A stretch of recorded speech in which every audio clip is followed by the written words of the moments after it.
Hello दोस्तों, R K mix entertainment पर आपका स्वागत है। दोस्तों, गणगौर पर्व भारत का एक प्रमुख और महत्वपूर्ण त्यौहार है जो मुख्य रूप से राजस्थान, मध्य प्रदेश, उत्तर प्रदेश, गुजरात और कुछ अन्य राज्यों में मनाया जाता है। यह पर्व खास तौर पर विवाहित महिलाएं मनाती हैं और इसका उद्देश्य पति की लंबी उम्र और परिवार की सुख शांति की कामना करना है।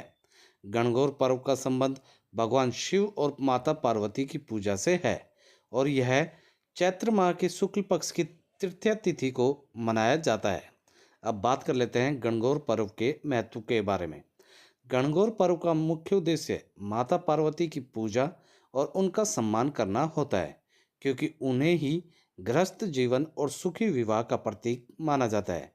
इसे पार्वती जी का त्योहार भी कहा जाता है, क्योंकि इसी दिन पार्वती जी ने भगवान शिव को पति के रूप में प्राप्त किया था। इसके अलावा यह पर्व शिव पार्वती के प्रेम और विवाह का प्रतीक है। अब बात कर लेते हैं गणगौर पर्व से जुड़ी प्रमुख मान्यताएं।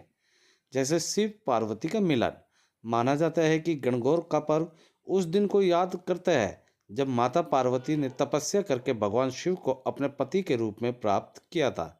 नंबर 2, विवाहित महिलाओं के लिए विशेष। गणगौर मुख्य रूप से विवाहित महिलाओं के लिए मनाया जाता है।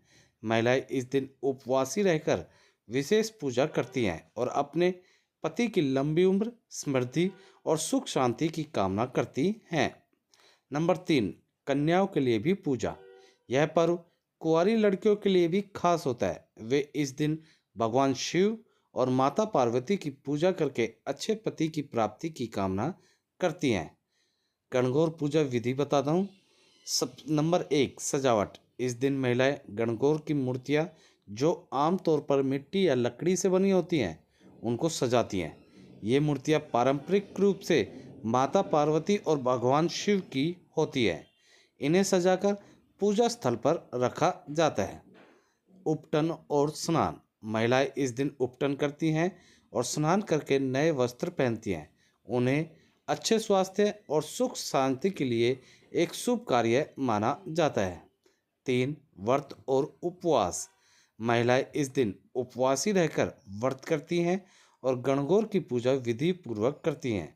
व्रत में फलाहार और जल ही ग्रहण किया जाता है। उसके बाद गणगौर गीत और नृत्य। पूजा के दौरान महिलाएं पारंपरिक गणगौर गीत गाती हैं और नृत्य करती हैं। ये गीत अक्सर विवाह, प्रेम और पारिवारिक सुख समृद्धि के बारे में होते हैं। उसके बाद पूजा का समापन। पूजा के बाद महिलाएं अपने परिवार के सभी सदस्यों को आशीर्वाद देती है और साथ ही गणगौर की मूर्तियों को जल में विसर्जित करती हैं। दोस्तों, गणगौर पर्व से जुड़ी परंपराएं जैसे गणगौर यात्रा। कई जगहों पर गणगौर की मूर्तियों की झांकी निकालने की परंपरा होती है।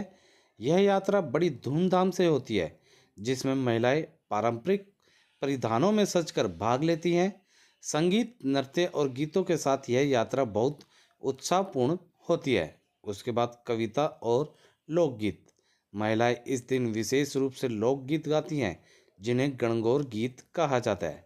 ये गीत पारंपरिक कहानियों और लोक कथाओं पर आधारित होते हैं, जो विवाह और प्रेम को दर्शाते हैं। उसके बाद गणगौर हलवा और पकवान की बात कर लेते हैं।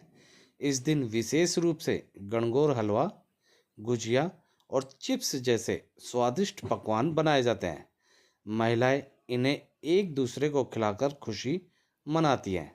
दोस्तों, गणगौर का सामाजिक और सांस्कृतिक महत्व की बात करते हैं। जैसे महिलाओं की एकता। गणगौर पर्व महिलाओं के बीच एकता और भाईचारे को बढ़ाता है। इस दिन महिलाएं एक दूसरे के साथ समय बिताती हैं, मिलकर पूजा करती हैं और आपस में खुशियां साझा करती हैं। नंबर 2, परिवार की सुख शांति। गणगौर का पर्व परिवारों के बीच प्यार और एकता को बढ़ावा देने का कार्य करता है। इस दिन की पूजा और व्रत से परिवार में सुख शांति और समृद्धि बनी रहती है। नंबर 3, सांस्कृतिक धरोहर। यह पर्व भारतीय संस्कृति का हिस्सा है और यह हर वर्ष भारतीय गांवों और शहरों में सांस्कृतिक कार्यक्रमों और मेलों का रूप ले लेता है। इससे भारतीय लोक संस्कृति को बढ़ावा मिलता है। गणगौर का पर्व चैत्र माह जो कि मार्च और अप्रैल के शुक्ल पक्ष की तृतीय तिथि को मनाया जाता है। यह पर्व 2 चरणों में मनाया जाता है। गणगौर पूजा, चैत्र माह की तृतीय तिथि को गणगौर पूजा होती है। दूसरा चरण गणगौर विसर्जन, पूजा के बाद गणगौर की मूर्तियों को जल में प्रवाहित किया जाता है। गणगौर पर्व एक सांस्कृतिक, धार्मिक और पारिवारिक उत्सव है जो भारतीय समाज में महिलाओं के महत्व को दर्शाता है। यह पर्व न केवल धार्मिक आस्थाओं को व्यक्त करता है बल्कि यह सामाजिक और सांस्कृतिक एकता का प्रतीक भी है। बाकी दोस्तों, उम्मीद करता हूँ इस वीडियो में मैंने आपको गणगौर पर्व से जुड़ी सारी छोटी बड़ी जानकारी अच्छे से दे दी होगी। जानकारी अच्छी लगी तो वीडियो को लाइक करें, मैक्सिमम से मैक्सिमम हर जगह इसे शेयर करें। कमेंट सेशन में गणगौर पर्व से जुड़ी जो भी आप बात कहना चाहते हैं आप लोग हमें कमेंट सेशन में लिख के बताएं। और अगर कुछ ऐसा नहीं है तो आप गणगौर पर्व की हार्दिक शुभकामनाएं लिखना ना भूलें। और दोस्तों, ऐसी ही वीडियोस देखने के लिए आप लोग मेरे चैनल या पेज आरके मिक्स एंटरटेनमेंट को सब्सक्राइब या फॉलो करना ना भूलें। धन्यवाद दोस्तों। जय हिंद।